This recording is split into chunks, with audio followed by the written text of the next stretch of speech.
Halo kawan pajak, selamat datang di podcast Sejati seputar pajak terkini KPP Pertama Jakarta Jatinegara.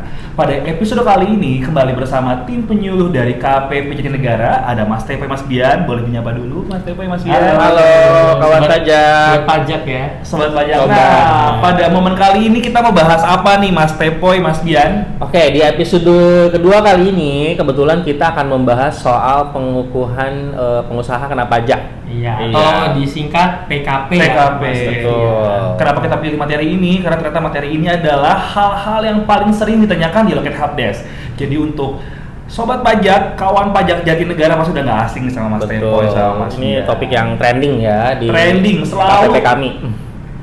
Nah, pertama-tama untuk mengawali pada podcast kali ini, kita boleh mengawali dengan apa sih PKP itu, Mas Tepoy, Mas Bian. Nah, mungkin boleh dijelaskan oleh Mas Bian terlebih dahulu, silakan. Ya, baik.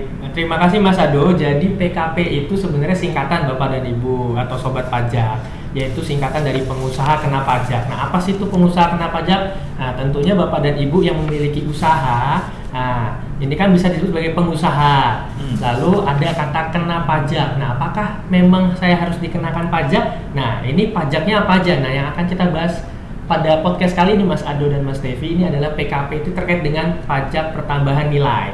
Nah, jadi bagi Bapak dan Ibu yang memiliki usaha, yang usahanya di mana membutuhkan faktur pajak untuk mengeluarkan, maka Bapak dan Ibu harus mengajukan atau mendaftarkan dirinya untuk dikukuhkan sebagai pengusaha kena pajak. Berarti sudah ada dua keyword ya, Betul. PKP dan juga PPN. Berarti Betul. PKP ini urusannya adalah dengan pajak PPN, Pertambahan nilai. pajak Betul. pertambahan nilai. Tadi sedikit tentang PKP ya, Mas Bian. Berarti siapa saja sih sebenarnya yang harus mendaftarkan diri sebagai pengusaha kena pajak? Baik, kalau bagi Bapak dan Ibu atau sobat pajak yang ingin mendaftarkan diri sebagai pengusaha kena pajak, nah, kewajibannya Bapak dan Ibu adalah bagi Bapak dan Ibu yang usahanya sudah di atas atau omsetnya sudah mencapai 4,8 miliar, itu wajib mendaftarkan diri atau dikukuhkan sebagai pengusaha kena pajak. Namun bagi Bapak dan Ibu yang mungkin atau sobat pajak startup atau perusahaan yang baru Mas Ado atau Mas Devi, nah itu juga bisa mendaftarkan diri sebagai pengusaha kena pajak. Nah, ada tata cara atau langkah-langkah yang harus dilakukan. Betul. Begitu. Mungkin saya tambahkan sedikit juga. Jadi bagi pengusaha yang masuk kategori pengusaha kecil dengan penghasilan masih di bawah 4,8 M, jadi tidak diwajibkan untuk mengukuhkan diri. Tidak diwajibkan, Betul, tapi tidak boleh ya. Boleh, betul.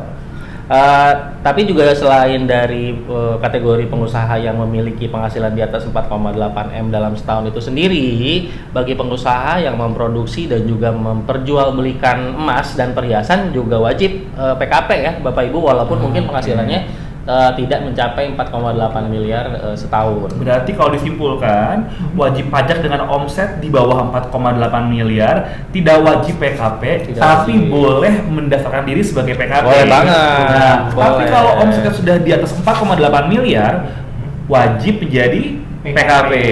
Nah, kemudian kalau tadi yang usahanya di bidang emas, mau berapapun omsetnya, sudah wajib mendaftarkan diri sebagai PKP. Nah, terkait PKP ini Mas Tepoy, kewajiban haknya ini apa aja sih Mas Tepoy ketika sudah menjadi PKP? Oke, bagi pengusaha yang ingin mengukuhkan dirinya sebagai PKP, tentunya harus mengajukan permohonan.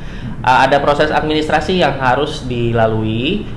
Yang pertama, yang paling mendasar tentunya Kado adalah pengajuan melalui formulir permohonan pengukuhan PKP sesuai Per 04 2020 ya, Mas Bian.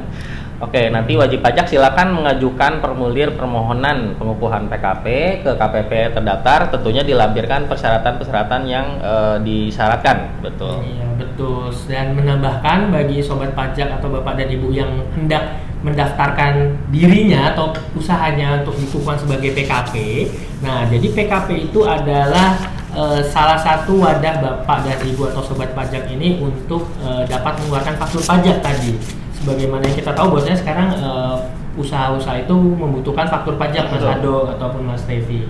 Nah, untuk pendaftarannya tadi seperti yang sudah disebutkan sama Mas Stevi, itu betul, adalah Bapak dan Ibu yang pertama harus mendaftarkan diri untuk dikukuhkan melalui formulir pengukuhan PKP. Nah, itu untuk prosesnya Mas Tevi dan Mas Ado itu adalah 1 hari kerja. 1 hari kerja. Satu Jadi hari kalau kerja. sudah lengkap, ini langsung bisa dikukuhkan sebagai PKP. Oh, oke, menarik. Tapi, nah ini ada tapinya. Tadi kan tujuan PKP itu salah satunya adalah untuk mengeluarkan Faktur, faktur pajak, ya. betul. Nah, jadi ada tahapan-tahapan lain Bapak dan Ibu atau sobat pajak yang harus Bapak dan Ibu atau sobat pajak lakukan. Yang pertama adalah tadi pengukuhan dulu Mas Ado atau Mas Tevi, dikukuhkan sebagai PKP. Nah, itu prosesnya 1 hari kerja. 1 hari kerja. Jika memenuhi, maka Bapak dan Ibu atau sobat pajak nanti akan diterbitkan surat pengukuhan pengusaha kena pajak atau SPPKP. Nah, nanti setelah itu Bapak dan Ibu bisa untuk mendaftarkan pengaktifan akun PKP. Ya. Nah, itu prosesnya kurang lebih 10 hari kerja Mas 10 Ado hari kerja. dan Mas Tevi, betul, 10 hari kerja. Nah, nanti jika aktivasi akunnya disetujui, Bapak dan Ibu juga bisa melakukan pendaftaran untuk diterbitkan sertifikat elektronik. Nah, itu prosesnya juga 1 hari kerja. Nah, yang menarik kita sudah mendengar istilah sertifikat elektronik. Nah, boleh dijelaskan dulu mungkin Mas Tepoy, apa sih sertifikat elektronik ini? Oke. Fungsinya apa? Terus apakah ada masa expirednya dan ngambilnya dari mana? Silakan Oke, Mas Tepoy. mungkin sebelum kita masuk ke topik sertifikat elektronik, atau saya selalu menyebutnya sebagai tanda tangan digital Tanda para tangan digital, pengusaha. Seperti yang sudah disebutkan oleh Mas Bian tadi, dalam periode 10 hari tadi tentunya petugas pajak juga akan melakukan verifikasi lapangan terlebih dahulu ya Bapak Ibu atau kawan pajak. Jadi pastikan pada saat Bapak Ibu melakukan atau pengisian formulirnya dilakukan sesuai dengan data yang sebenar-benarnya, terutama alamat produksi dari usaha Bapak Ibu itu sendiri, karena nanti petugas kami akan melakukan verifikasi lapangan dan itu akan mempengaruhi kembali proses persetujuan dari permohonan pengukuhan PKP Bapak Ibu yang sudah Bapak Ibu ajukan sebelumnya. Ya. Nanti pada selain formulir permohonan PKP, tentunya formulir yang wajib Bapak Ibu sampaikan adalah formulir permintaan sertifikat elektronik seperti yang tadi sudah disampaikan Kak Ado, ya. Sederhananya saya sederhanakan biasanya sertifikat elektronik itu sebagai tanda tangan digital seperti yang tadi saya sudah sebutkan. Nanti Bapak Ibu apabila surat keputusan PKP-nya sudah keluar, Bapak Ibu juga akan selain mendapatkan kode aktivasi akan mendapatkan sertifikat elektronik tersebut. Yang perlu saya tegaskan di sini adalah masa berlakunya sertifikat elektronik adalah 2 tahun. Ini kadang-kadang yang sering dilupakan oleh kawan pajak sekalian. Jadi setelah lewat 2 tahun mayoritas mungkin lupa bahwa ada masa berlaku dari sertifikat tersebut dan tidak melakukan perpanjangan gitu. Itu kasus-kasus. Jadi udah nggak bisa lagi mengakses ya. Jadi harus lakukan perpanjangan. Bagaimana sih prosedur untuk mendapatkan sertifikat elektroniknya? Tentunya selain permohonan melalui formulir, Bapak Ibu nanti kedepannya bisa mengakses sendiri atau mendownload sendiri sertifikat elektronik di akun Innova Bapak Ibu setelah akun PKP Bapak Ibu aktif.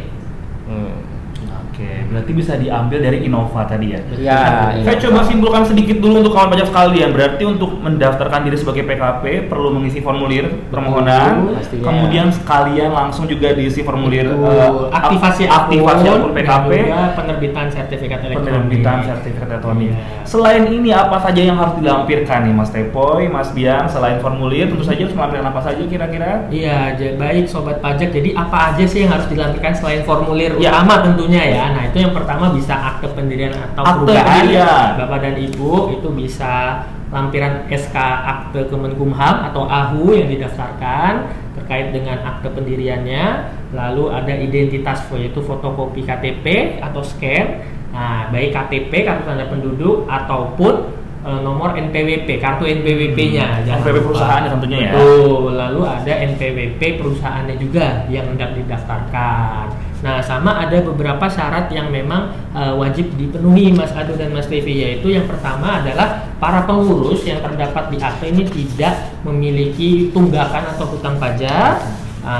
Sama yang kedua adalah para pengurus yang ada di akte ini dia sudah lapor SPT 2 tahun terakhir. Jadi ibaratnya sebelum perusahaannya melakukan kewajiban pajakan, Nah, para pengurus-pengurusnya dulu nih sudah harus terlebih dahulu melakukan kewajiban perpajakannya dengan sebenarnya. Tentunya itu yang paling mendasar ya. Jadi terlepas dari pengajuan ini juga pengurus atau wajib pajak juga punya kewajiban untuk melaporkan SPT-nya. Begitupun apabila perusahaan itu sendiri sudah berjalan sebelum pengajuan PKP juga harus sudah melaporkan SPT tahunan badan terakhirnya ya. Gitu. Nah, tadi kita udah bahas formulir yang dilampirkan, sudah dibahas juga. Terus tadi, kembali ke kewajiban dan hak. Kewajibannya sudah ya, kewajiban untuk pendaftaran. Tapi setelah udah PKP nih, kewajiban dan haknya apa aja sih harus dipenuhi? Mas Tepoy atau Mas Bian dulu? Ya tentunya apabila wajib pajak melakukan permohonan pengukuhan PKP, ada kewajiban baru yang wajib dipenuhi oleh pengusaha PKP tersebut, yaitu menyetorkan dan melaporkan PPN itu sendiri. Nah, melaporkannya tentunya melalui sarana SPT, seperti SPT tahunan, maka ada SPT baru, yaitu SPT bulanan atas SPT masa PPN tersebut, gitu. Jadi kewajibannya tetap melakukan pelaporan ya. Pelaporan ada atau tidak ada transaksi. Ada atau tidak ada transaksi. Oke. Memang kan PKP ini sebenarnya Bapak dan Ibu ataupun sobat pajak diberikan hak atau diberikan wewenang sama pemerintah nih untuk melakukan pemungutan dari kliennya ya. Betul, dari lawan transaksinya. Nah, yang mana nanti adalah haknya Bapak dan Ibu atau sobat pajak yang sudah dikukuhkan menjadi PKP itu bisa mengeluarkan faktur pajak, Mas Ado. Nah, faktur pajak tersebut nanti itu harus dilaporkan tentunya seperti tadi yang sudah disampaikan sama Mas Stevi, dan juga nanti juga ada yang namanya mekanisme pengkreditan. Pengkreditan. Betul. Ya. Tapi itu mungkin nanti kita bahas di podcast selanjutnya. Betul. Di part 2 ya. Nanti di part 2. Klik di. Dan cara pelaporannya pun nanti kita akan bahas juga ya. Pelaporannya nanti akan menggunakan aplikasi e-faktur. Betul. Sebelum kita ke sana nih Mas Tepoy, Mas Bian, berarti ketika perusahaan sudah mendaftarkan diri sebagai pengusaha atau PKP, apa saja sih sebenarnya harus dipersiapkan? Mungkin secara personal dari Mas Bian, Mas Tepoy, boleh disampaikan apa saja yang perlu dipersiapkan supaya ketika melakukan kewajiban perpajakannya menjadi lebih mudah? Oke, secara umum apabila wajib pajak sudah dikukuhkan sebagai PKP, tentunya yang paling umum dan paling mendasar wajib pajak wajib menyediakan sarana yang mumpuni atau yang memenuhi yang kompatibel untuk penerbitan faktur itu sendiri. Gitu. Kami selalu menyarankan untuk menyiapkan satu perangkat saja yang dikhususkan untuk pembuatan faktur dan instalasi aplikasi yang akan menjadikan sarana penerbitan faktur itu sendiri. Betul. Tentunya pastikan juga apabila transaksi yang Bapak Ibu lakukan setiap harinya cukup banyak atau penerbitan fakturnya cukup banyak, pastikan perangkat yang digunakan memiliki kapasitas RAM yang mumpuni ya Bapak Ibu, karena database-nya akan selalu update. Jadi kita menghindari agar Bapak Ibu tidak nantinya mendapatkan masalah teknis terkait aplikasi di perangkat yang Bapak Ibu gunakan. Jadi kami sarankan sejak awal tentunya gunakan perangkat yang kompatibel untuk aplikasi yang akan kita install nantinya untuk sarana penerbitan faktur. Tapi lebih baik komputer atau laptop? Ya bebas. Bebas ya? Bebas. Yang paling memudahkan Bapak Ibu selaku PKP.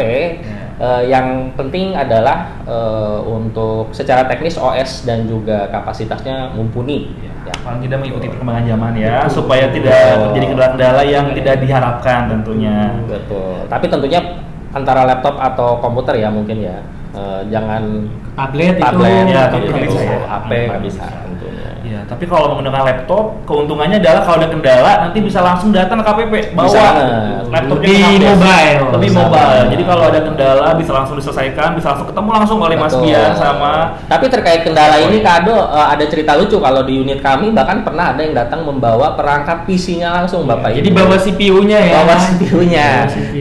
Tentunya kami juga tidak akan menolak apabila Bapak Ibu yang memutuskan untuk menggunakan CPU sebagai perangkat yang akan dikhususkan untuk penerbitan atau instalasi fakturnya, tetap kami bantu Bapak Ibu. Yang penting semua kebutuhan dari wajib pajak kalian bisa terpenuhi. Betul sekali. Itu tadi terkait perangkat ya, berarti Mas Tepoy, Mas Bian ya. Biasanya nih yang menjadi kendala atau yang menjadi masalah saat pendaftaran PKP yang sering kita hadapi di Helpdesk, mungkin punya pengalaman Mas Tepoy, Mas Bian, kira-kira apa aja biasanya? Saya pengalamannya sedikit kan. Kalian kayaknya pengalaman banyak ya. Iya, jadi banyak pengalaman ya atau kendala ya. Mungkin banyak bagi sobat pajak ataupun Bapak dan Ibu yang ingin mendaftarkan PKP ini ada sedikit kesalahpahaman. Jadi ketika saya sudah mendaftarkan PKP, saya langsung bisa mengeluarkan faktur. Jadi banyak kesalahan itu atau istilahnya apa ya? Yes, persepsi, betul. persepsi. Ya, persepsinya, oh ketika saya sudah PKP saya bisa ngeluarin faktur nih. Nah, jadi tidak ya Mas Ado ya. Jadi memang ada langkah-langkah yang harus dilakukan karena tadi Bapak dan Ibu ataupun sobat pajak ketika sobat pajak atau Bapak dan Ibu mendaftarkan PKP dan ingin mengeluarkan faktur, nah itu wajib mengikuti step-step tadi, aktivasi akun, penerbitan sertifikat elektronik. Nah, dan juga sebagai informasi Mas Ado, Mas Tevi dan sobat pajak yang lain, jika Bapak, Ibu, ataupun sobat pajak ini sudah dikukuhkan menjadi PKP, namun tidak melakukan aktivasi akun PKP dalam jangka waktu 3 bulan, itu maka status PKP-nya akan dicabut. Betul. Jadi harus pengajuan baru apabila nanti pengajuan ya. baru, betul. Iya, berarti ketika mendaftarkan diri sebagai PKP, kawan pajak atau sobat pajak harus menyiapkan waktu ya. Jangan mepet-mepet ketika mau ada transaksi nih. Nah, kalau bisa sudah terbayang transaksinya kapan, di bulan apa, berarti sudah dipersiapkan pendaftaran PKP-nya sejak kapan supaya ketika nanti terjadi transaksi tidak kesulitan dan tidak ada kendala. Ya, mungkin sedikit menambahkan ya, kalau saya tidak akan menyebutnya sebagai masalah ya kawan pajak, tapi mungkin ini prosedur yang memang harus kawan pajak yang mengajukan permohonan PKP itu lakukan gitu loh, yaitu pada saat proses setting dan registrasi setelah Bapak Ibu mendapatkan kode aktivasi pengukuhan PKP-nya nanti gitu ya. Mungkin akan sedikit kompleks, tapi itu hanya pada saat proses di awal setting saja ya, di awal ya. saja. Nanti kedepannya sebisa mungkin aplikasi yang dibuat oleh Direktorat Jenderal Pajak akan sebisa mungkin memudahkan Bapak Ibu untuk penerbitan faktur dan juga proses pelaporan kewajiban pelaporan perpajakan Bapak Ibu.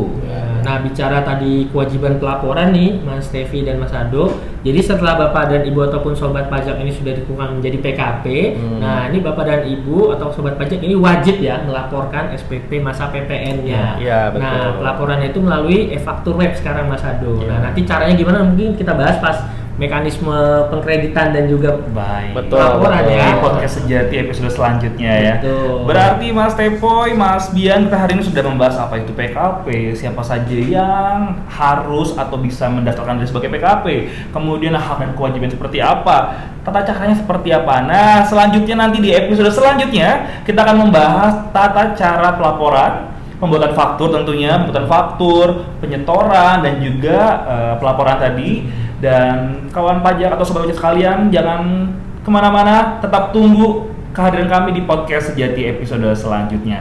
Saya Ado Dan saya Stevi. Dan saya Bian. Kami pamit undur diri, sampai bertemu di podcast Sejati episode selanjutnya. Terima kasih, sampai bertemu kembali.